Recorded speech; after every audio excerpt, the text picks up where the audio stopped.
Olá, retomando então nossa aula de compreendendo o ambiente. Habitat. O habitat efetivamente é o local onde vive o organismo.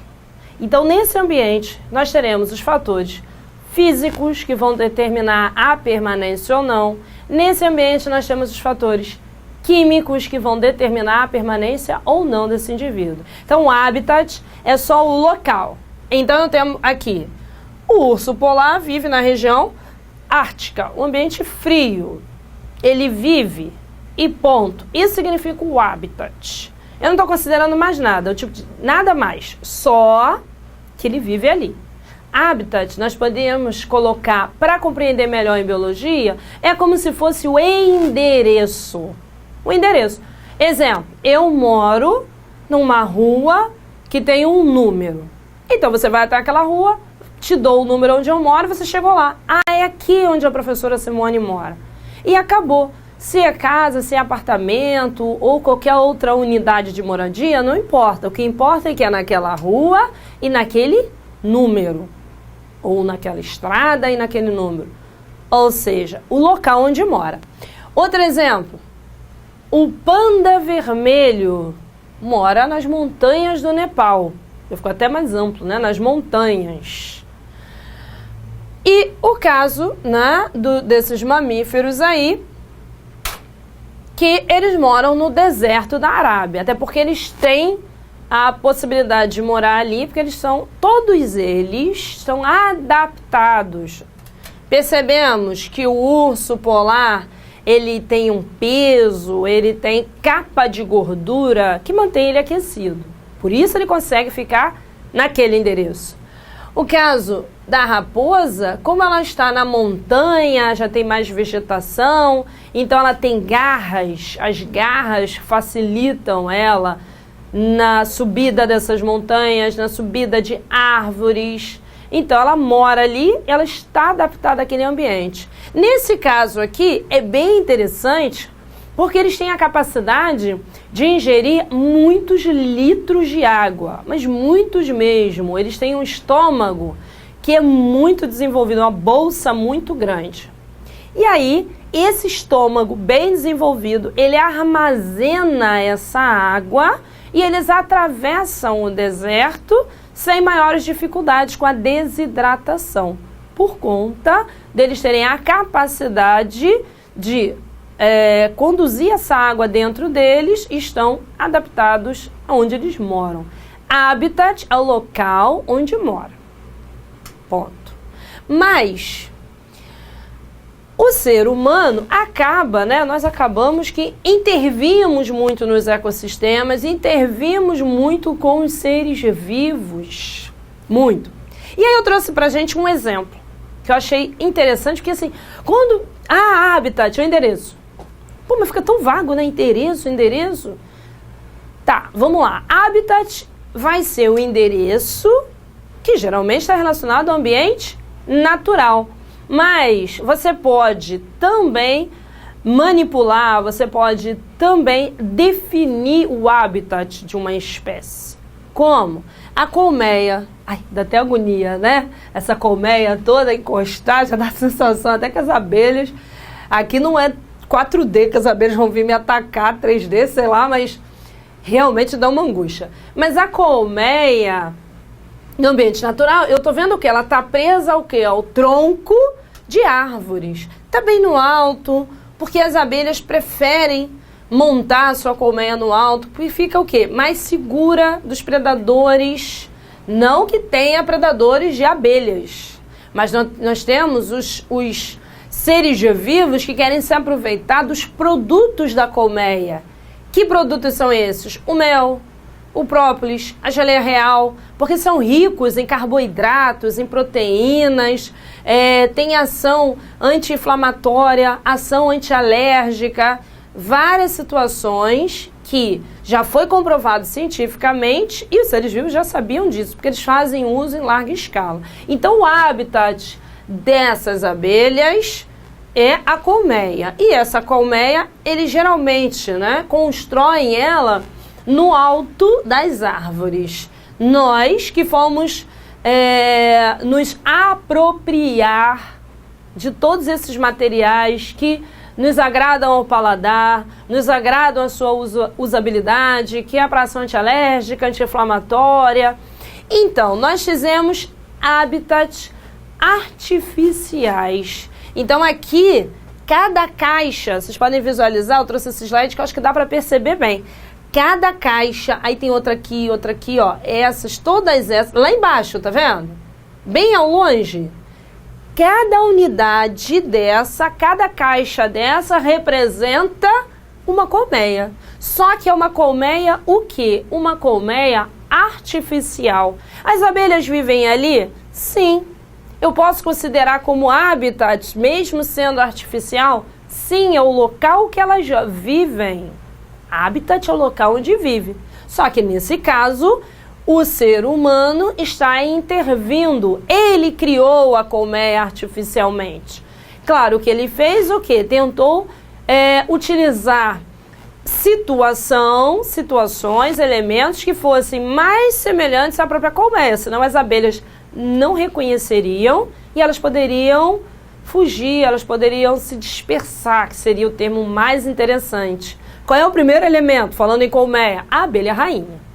Então eles pegaram a abelha rainha, olha quantas abelhas rainhas eles produziram, porque existe todo um mecanismo que os apicultores, que são esses trabalhadores que efetivamente coletam mel e todos os outros derivados de uma colmeia, eles sabem como manipular o grupo de abelhas até que uma delas se transforme em abelha rainha, e eles colocam uma abelha rainha em cada caixinha dessa, em cada unidade.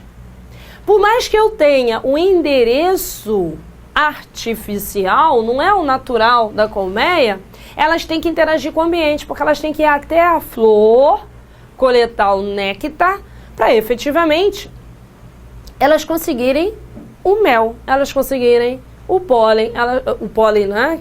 Ela acaba transferindo o pólen de um vegetal para o outro, mas elas, conseguirem o mel, conseguirem a geleia real, conseguirem todos os produtos de uma colmeia. Então aqui eu tenho colmeias artificiais, logo eu tenho habitat artificial, mas por mais que eu tenha o habitat artificial, eu não posso mudar os hábitos das abelhas. Por isso que você visualiza que eles estão manipulando.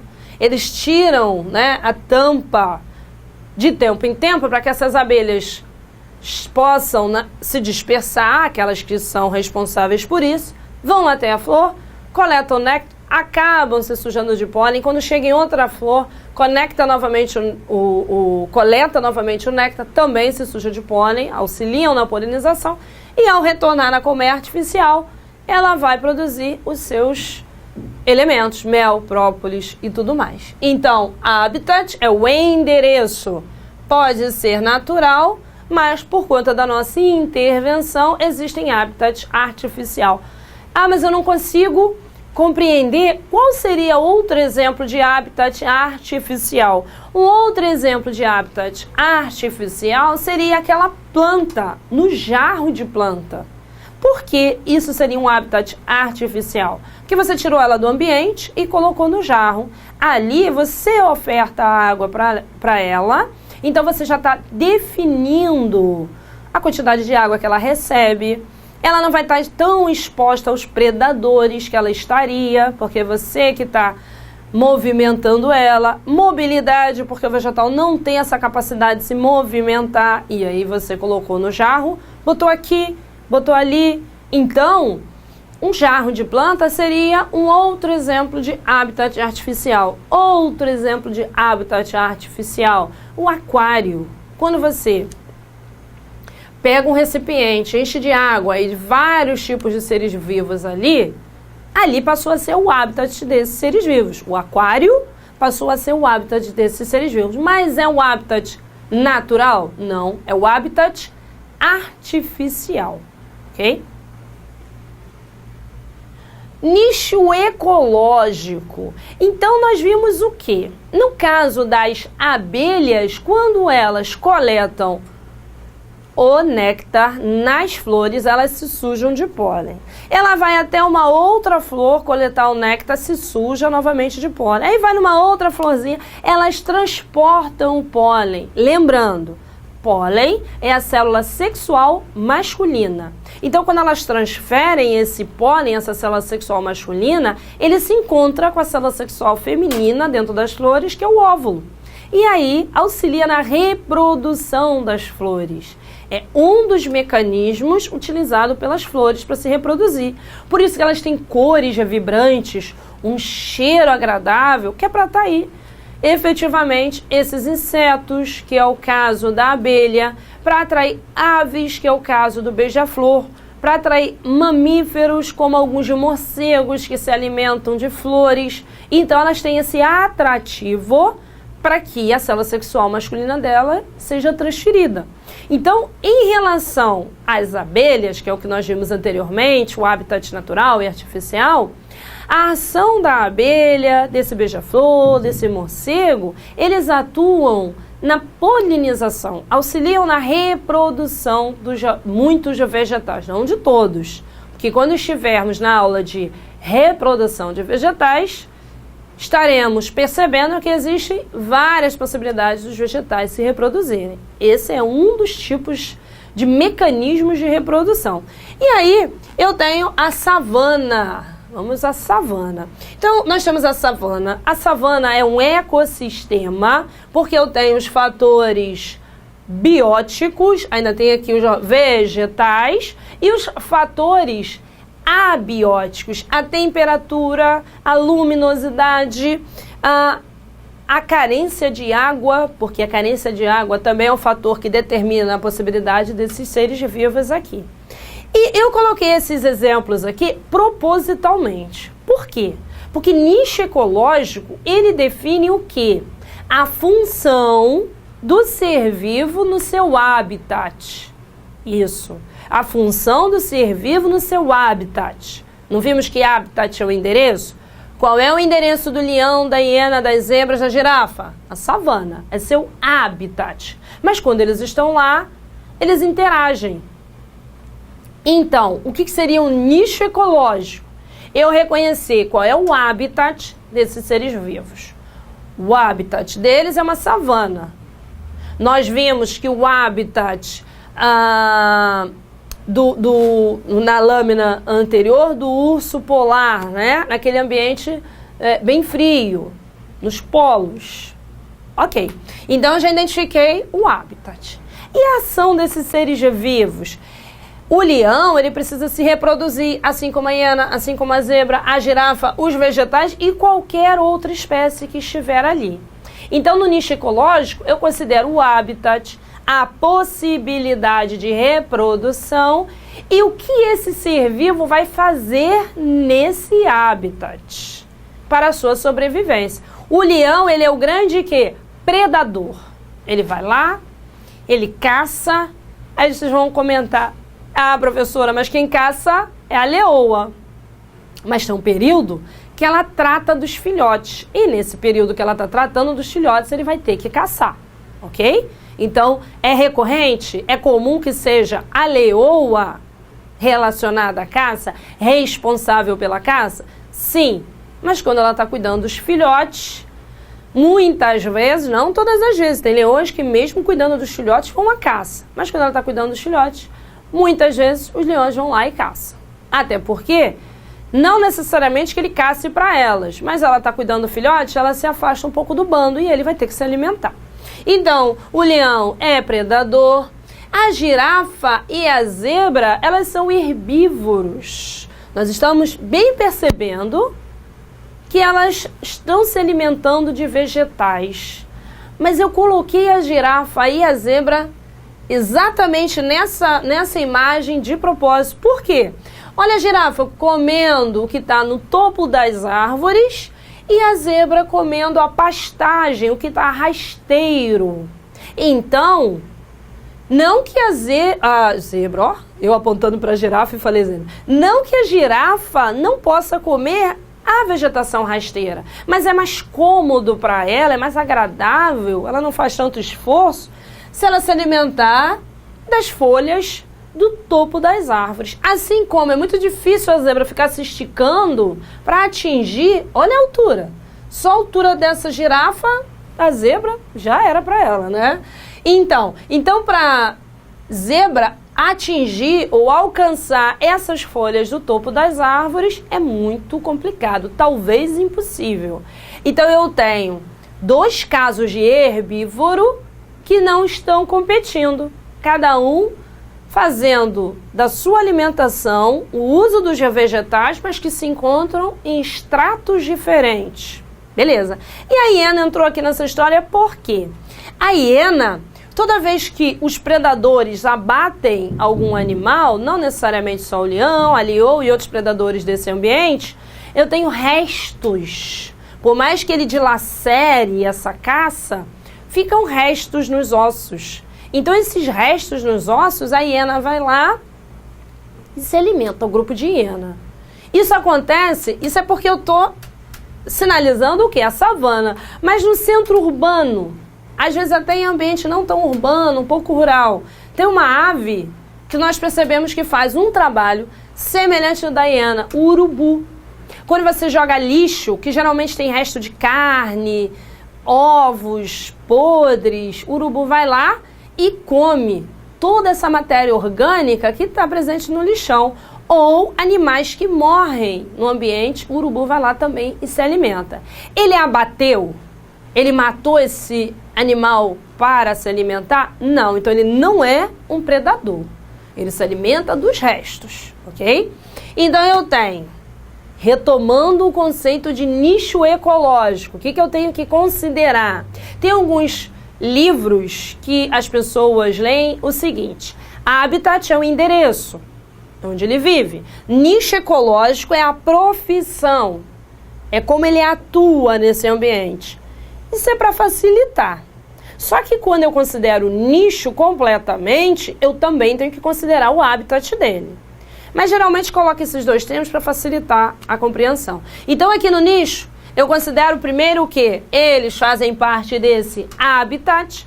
Nesse habitat, eles se reproduzem e cada um deles vão interferir de modo diferenciado nesse ambiente. O predador, os herbívoros, o carnívoro que não é predador. E eu tenho outros seres vivos aqui, bactérias, fungos.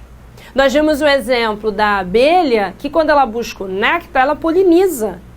Nós vimos a questão da hiena, que ela come os restos do ser vivo que o outro abandonou. Isso é uma forma de limpeza do ambiente, né? Porque aí não apodrece e aí ocasionando possível doenças em outros seres vivos dessa região. Então, nicho ecológico, habitat, local de reprodução e as ações e intervenções que esses seres vivos realizam no ambiente. Então vamos perceber da melhor maneira aqui na nossa questão. Ao que tudo indica, as zebras são brancas. O preto vem por cima e não é à toa. As listras distinguem cada animal e de noite confundem os predadores, misturando-se como faixas de luz e sombra das savanas africanas. Fragmentozinho, né, da revista.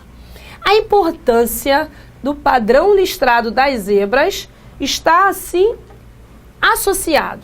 Então, ele quer a importância do padrão listrado. Então, lá no texto, nós vamos tentar identificar a explicação desse padrão listrado. Na segunda etapa aqui, ó, as listras distinguem cada animal e de noite confundem os predadores. Olha que coisa muito interessante. Confundem os predadores. Ok. Então, o padrão listrado confundem os predadores. Mas como confundem os predadores? Com as faixas de luz e sombra da savana. Então, as faixas, ao visualizar, né, o leão vai visualizar a zebra distante, não consegue perceber se são faixas de luz e sombra ou se é a zebra, que é branca com as listras pretas. Então, A importância do padrão listrado das zebras está assim associado ao reconhecimento de parceiros na busca de alimento. Aqui foi citado isso? Não, não foi citado isso. B. Ao aumento da competição intraespecífica para atividade reprodutiva. Não estamos citando a questão reprodutiva.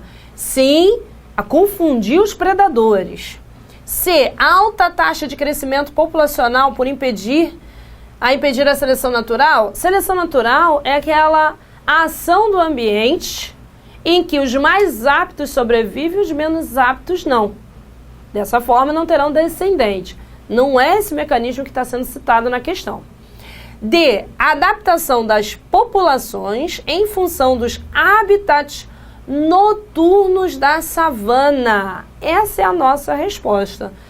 Misturando-se com as faixas de luz e sombra das savanas africanas. Aqui ele diz que, e de noite confundem predadores, misturando as faixas de luz e sombra da savana. Mas para confirmar, a redução da variabilidade, evitando a hibridação. Não, não está citando a questão dos híbridos, dos misturados. Não é esse fenômeno. Então, nós temos aqui uma questão que a nossa resposta está relacionada ao habitat, essa adaptação ao local em que vive para fugir dos predadores. Então, nós vamos encerrar esse bloco e já voltamos.